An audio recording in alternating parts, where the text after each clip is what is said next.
Ragazzi, mi conoscete anche Rusciello, io vi voglio dire che sono orgoglioso veramente che sono nato a Rosolini, veramente mi piace, è un paese bellissimo, è un paese d'amicizia e d'amore veramente, e infatti quando io certe volte lo dico, grazie a Dio che mi ha fatto nascere nel paese dove volevo io, Rosolini, perché ero veramente grazie ai giovani che sono loro i protagonisti, non li faccio io, grazie ai giovani sono conosciuti in qualsiasi parte, veramente lo posso dire a fronte alta perché mi amano veramente e le amo io col cuore. E poi volevo dire un'altra cosa, volevo dire che abbiamo anche un sindaco veramente,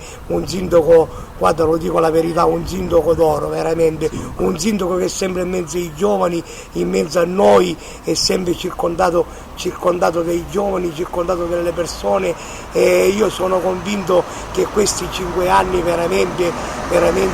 ci sarà veramente,